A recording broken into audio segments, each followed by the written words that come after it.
Morning students, in our today's lecture we are going to do the chapter number 3 of unit 6, that is selection concept and process.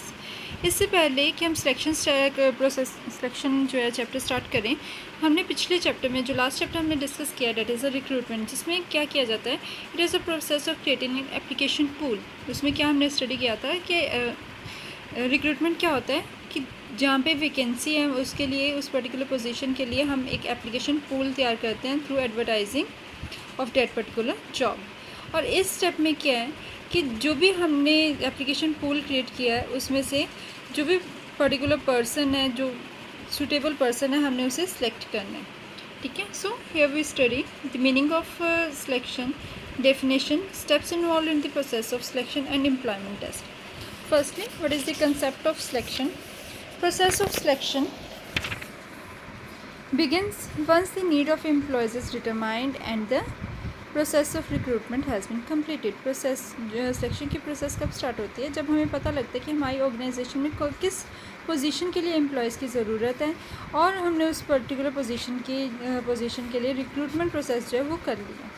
Under the process of the recruitment, different sources of prospective employees are searched and the candidates are stimulated to send in their applications to the organization. इस case में क्या किया जाता है इस process में कि recruitment में क्या किया गया कि हमने अपने जो जिस भी पोजीशन के लिए वैकेंसी है उस पोजीशन की हमने एडवर्टीज़मेंट की है और वहाँ से नंबर ऑफ़ पर्सनस ने अपनी एप्लीकेशंस भेजी हैं और हमने एक एप्लीकेशन पूल जो है वो जनरेट कर लिया और उन एप्लीकेशंस को ऑर्गेनाइजेशन में भेज दिया. After that what is the selection? It is a process by which qualified applicants are selected by means of various test for the predetermined numbers out of a large number of applicants. कह रही कि selection क्या होती है? एक process होती है जिसमें कि जो क्वालिफाइड एप्लीकेंट्स हैं, जो उस पोजीशन के लिए क्वालिफाइड हैं, उनको सिलेक्ट किया जाता है. और उन्हें कैसे सिलेक्ट किया जाता है कि उनके अलग अलग तरह से टेस्ट लिए जाते हैं और जहाँ पे लार्ज नंबर ऑफ़ एप्लीकेशंस आई होती हैं उसमें से कुछ सिलेक्टिव एप्लीकेशंस को कंसीडर किया जाता है और जो अनसेलेक्ट होती हैं उन्हें रिजेक्ट कर दिया जाता है. ठीक है. सो इट इज़, ये क्या प्रोसेस है? It is a process to select qualified applicants for particular job. कि पर्टिकुलर जॉब के लिए एक कुछ क्वालिफाइड कैंडिडेट्स को सिलेक्ट करना. ठीक है. Next is the steps involve in this selection process. अब कौन कौन से स्टेप्स इसमें हम इन्वॉल्व करते हैं? First is a preliminary screening. Preliminary screening जो है फर्स्ट स्टेप होता है. उसके बाद होता है selection test, then employment interview, reference and background checks, selection decision, medical examination, job offer and contract of the employment. First step is a preliminary screening. It refers to the testing on the basis of face-to-face interaction between the interviewer and the applicant with a view to finding the suitability of the candidates as per the job requirement. इसमें क्या किया जाता है? इस step में क्या किया जाता है? एप्लीकेशन जो भी रिसीव हुई है रिक्रूटमेंट के थ्रू उन्हें स्क्रूटिनाइज़ किया जाता है, उन्हें चेक किया जाता है. चेक करने के बाद उन्हें वेरीफाई किया जाता है कि जो भी उन्होंने रेज्यूमे में एप्लीकेशन में लिखा है कि क्या वो सही है या उन्होंने फेक एप्लीकेशन ही भेजी है. उस चीज़ को करने के लिए प्रीलिमिनरी इंटरव्यूज़ लिए जाते हैं और उनसे ब्लैंक एप्लीकेशन फॉर्म जो है वो फिल करवाया जाता है. कई बार क्या होता है कि किसी पर्सन ने फेक डिग्री अपनी शो कर देते हैं पर उसे उस चीज़ की नॉलेज नहीं होती, तो एप्लीकेशन फॉर्म में उसकी पर्टिकुलर नॉलेज को चेक किया जाता है. एप्लीकेशन फॉर्म जो फिल करवाते हैं उसमें उसकी पर्टिकुलर नॉलेज को चेक किया जाता है. सो फर्स्ट स्टेप है इसमें प्रीलिमिनरी इंटरव्यू. अब इंटरव्यू में क्या होता है? The object of preliminary interview is to ensure whether the applicant is physically and mentally fit for the job. Interview में क्या किया जाता है? फेस टू फेस इंटरेक्शन होती है एम्प्लॉयर और एप्लीकेंट के बीच में. और एम्प्लॉयर या इंटरव्यूअर क्या करता है? वो ये चेक करता है कि वो पर्सन मेंटली और फिजिकली फिट है उस पर्टिकुलर जॉब के लिए. During the course of the interview candidates are asked questions related to their education. Interview में जो क्वेश्चंस पुट किए जाते हैं, इंटरव्यू क्या होता है जहाँ पे सेट ऑफ क्वेश्चंस जो है वो कैंडिडेट से पूछे जाते हैं जिसमें उससे एजुकेशन जो भी उसने स्टडी किया उससे रिलेटेड, उसके एक्सपीरियंस से रिलेटेड, उसकी टेस्ट, एज एटसेट्रा जो भी उसके पास्ट एक्सपीरियंस है उससे रिलेटेड जो है क्वेश्चंस पूछे जाते हैं. और उन क्वेश्चंस के बिहाफ पे उसकी जो मेंटल और फिज़िकल कैपेबिलिटी है उसे चेक किया जाता है. Next is a filling up a blank application form. Blank application form जो है वो ऑर्गेनाइजेशन के द्वारा प्रिंट की हुई होती हैं. पहले से ही वो उन्होंने एक एप्लीकेशन तैयार की होती है और उस अलग अलग पोस्ट के लिए अलग अलग एप्लीकेशन होती है और उनकी क्वालिफ़िकेशंस जो है वो उसमें फ़िल की जाती है, उनकी हैंड राइटिंग कैसी है, कि वो उन क्वेश्चंस का आंसर कैसे देते हैं, इन सब चीज़ों के बारे में हमें इस एप्लीकेशन में दिया जाता है। तो ये एप्लीकेशन में काफ़ी क्वेश्चंस होते हैं, जैसे कि उसमें उसकी क्वालिफ़िकेशन के बारे में पूछा जाता है, personal information like what is their his name, father's name, age, status, family position क्या है, टेस्ट क्या है, इन सब चीज़ों के बारे में उसमें पूछा जाता है। उसमें सैलरीज़ की बात की जाती है और उनकी लास्ट ड्रॉन सैलरी कितनी है और करंट सैलरी वो कितनी करंट कितनी ले रही है, और न्यू जॉब जो भी वो जिसके लिए उन्होंने अप्लाई किया वहाँ से वो क्या डिमांड रखते हैं, कितनी सैलरी की डिमांड रखते हैं, उनके रेफरेंसेस कौन है, कौन उनकी रेफरेंस दे सकते हैं, और अदर इन्फॉर्मेशन जो कि उस पर्टिकुलर जॉब के लिए ज़रूरी है, वो सब उस एप्लीकेशन फॉर्म में गिवन होती है और कैंडिडेट को वो सब फिल करना होता है। Next is a selection test. अब सिलेक्शन टेस्ट मतलब जब कैंडिडेट ने जब एक बार जो preliminary interview application form fill करने के बाद उनके कई तरह के टेस्ट लिए जाते हैं, और ये डिपेंड करता है जॉब टू जॉब, किस तरह की जॉब है उसके अकॉर्डिंग जो नेचर ऑफ टेस्ट है वो भी चेंज होता है। In this selection process, selection test have an important place. Through this test ability and skills of the candidates are major. इन टेस्ट के थ्रू जो है वो कैंडिडेट की एबिलिटी, उनके स्किल्स को मेज़र करते हैं, चेक करते हैं कि कैंडिडेट में क्या एबिलिटी है, क्या उनकी खासियत है, क्या उनके स्किल्स है, ये सब कुछ। अब जो सिलेक्शन टेस्ट है उन्हें 3 कैटेगरीज में डिवाइड किया गया, that is a proficiency test, psychological test and other test. जो प्रोफिशिएंसी टेस्ट है वो क्या होते हैं? In proficiency test a candidate's ability and skills manifested in the examinations are verified. जो भी उसे अपनी एप्लीकेशन में जो भी उसने क्वालिफ़िकेशन बताई है, जो भी उसे अपनी एबिलिटी बताई है, स्किल्स बताई है, उन्हें वेरीफाई किया जाता है। Here special attention is paid to see the correctness of the ability and skill as emphasized by the applicant. अब इसमें जो भी उसने एबिलिटीज़ बताई है उन्हें चेक किया जाता है कि जो भी उसने लिखा है क्या उसे उस चीज़ की नॉलेज भी है।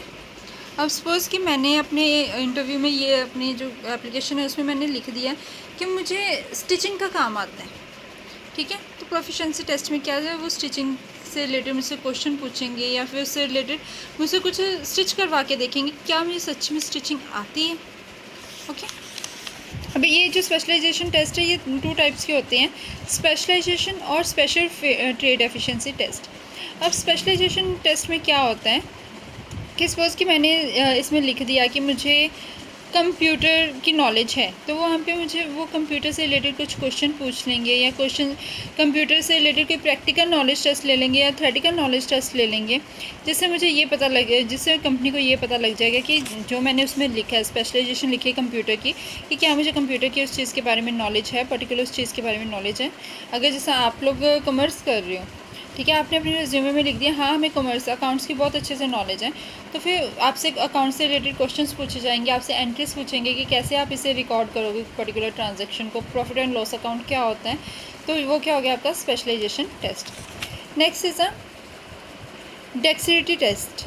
इस टेस्ट में क्या होता है, such this test throw light on how quickly and efficiently the candidate moves his body and other limbs while on work. कि मतलब कि आपको कोई उससे रिलेटेड जो काम दिया गया है ये चेक किया जाता है आप कितनी जल्दी वो काम को कंप्लीट करते हो। सपोज़ आपको जर्नल की 10 ट्रांजेक्शन्स दी हैं और आप 5 कैंडिडेट्स बैठे हुए, एक पर्सन वो 10 जो ट्रांजेक्शन्स है वो सिर्फ 1 मिनट में कर देता है और दूसरा पर्सन उन 10 ट्रांजेक्शन्स पे आधा घंटा लगा रहा है, तो मीन्स कि कौन ज़्यादा एफिशिएंटली काम कर रहा है, वो पर्सन जो जिसने 1 मिनट में या 2 मिनट में अपनी एक्टिविटी पूरी कंप्लीट करती है।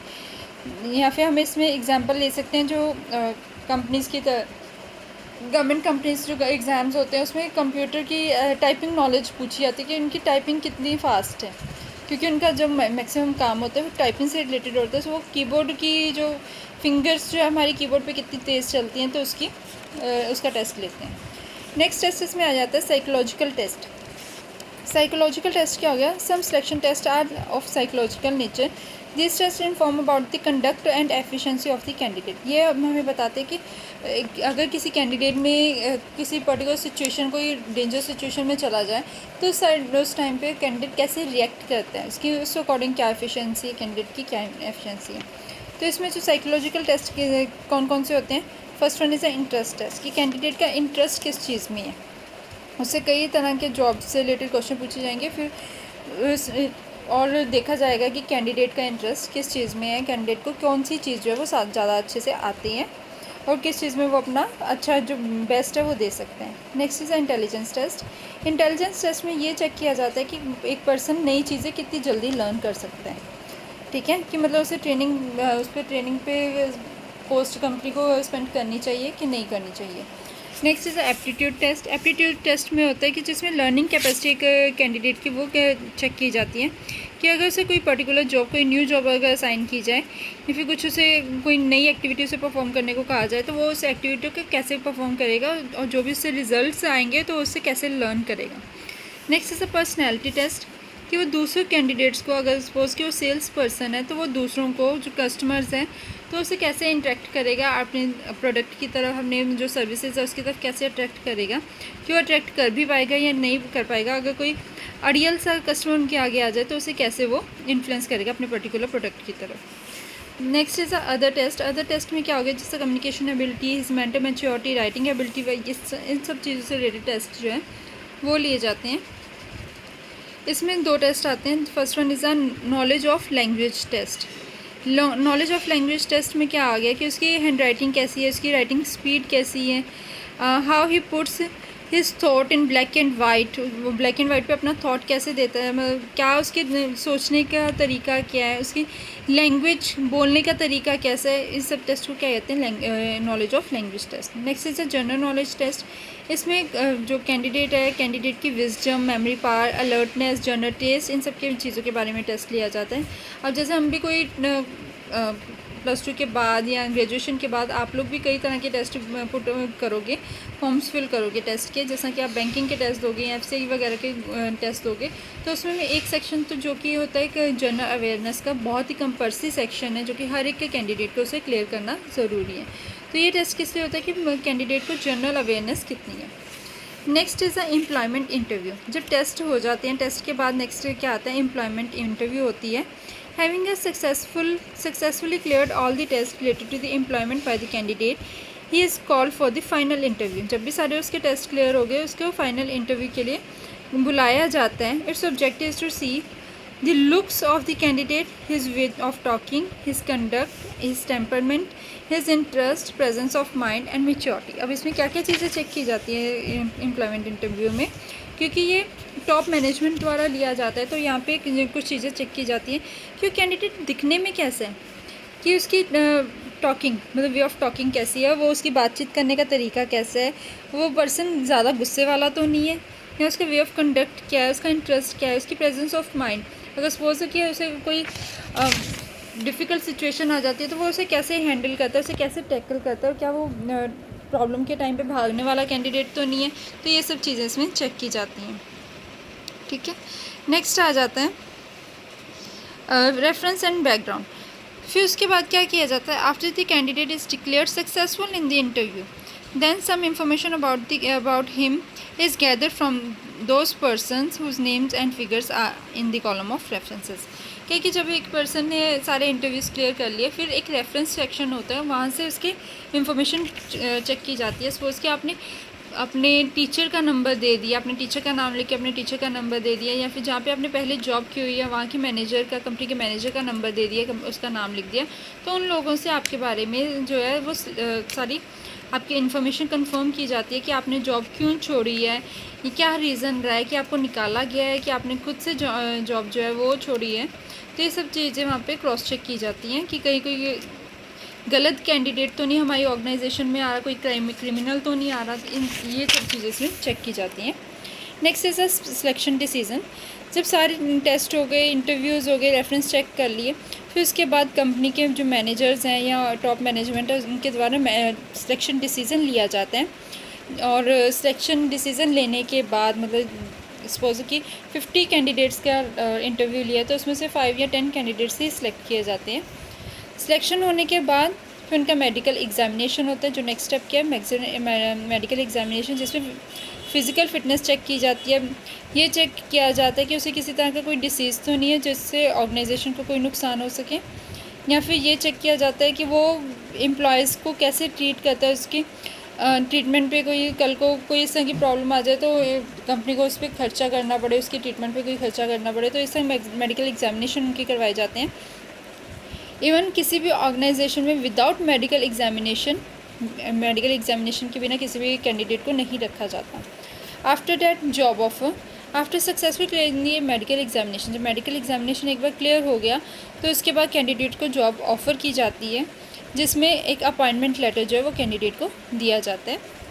Next is a contract of employment. फिर उसके बाद क्या, जब कैंडिडेट को जॉब ऑफ़र कर दिया, कैंडिडेट क्या करता है, अगर उसने जॉब करनी है, उस पर्टिकुलर जॉब के लिए वो इंटरेस्टेड है, तो उस जॉब ऑफ़र को पर्टिकुलर सैलरी जो कि उसमें लिखी जाती है कि इस सैलरी पे आपको इतने सैलरी या वेजेस पे आपको काम करना है, आपको ये ड्यूटीज़ जो है वो निभानी पड़ेंगी। तो एम्प्लॉय क्या करते हैं, जो कैंडिडेट क्या करता है, अगर तो उसे एक्सेप्टेबल है तो एम्प्लॉयमेंट कॉन्ट्रैक्ट को साइन कर देता है, अगर नहीं एक्सेप्टेबल तो वो वहाँ पे रिजेक्ट कर देता है। Next is a contract of employment contract को साइन करता है, जिसमें कि जॉब टाइटल दी होती है, डेट ऑफ रेगुलर सर्विसेज दी होती है, अलाउंसेस, लीव्स, रूल्स, सारे इसमें प्रोसीजर्स बताए जाते हैं कि क्या वर्किंग आवर्स रहेंगे, क्या उनका टर्मिनेशन प्रोसीजर रहेगा, क्या ग्रीवियंसेस, अगर कोई शिकायत होती है तो उसे कैसे रिमूव करना है, उसकी रिस्पॉन्सिबिलिटीज़, उसकी सैलरीज़ और वेजेस वगैरह सारी चीज़ें उसमें डिफ़ाइन की जाएंगी। और जब उसने एक बार वो कॉन्ट्रैक्ट जो है वो साइन कर दिया तो उसे उस पर्टिकुलर जॉब के अकॉर्डिंग, जो भी जॉब टाइटल है, जो भी उनके रूल्स रेगुलेशंस हैं, उनके अकॉर्डिंग वो चलना ही पड़ेगा। इसी के साथ हमारा ये वाला चैप्टर, जो चैप्टर नंबर 3 सेक्शन था, वो ख़त्म होता है। You have to read this chapter, पूरी वीडियो चेक करो, चैप्टर को अच्छे से रीड करो। अगर फिर कोई प्रॉब्लम आती है then we will discuss in your next Zoom meeting. Thank you.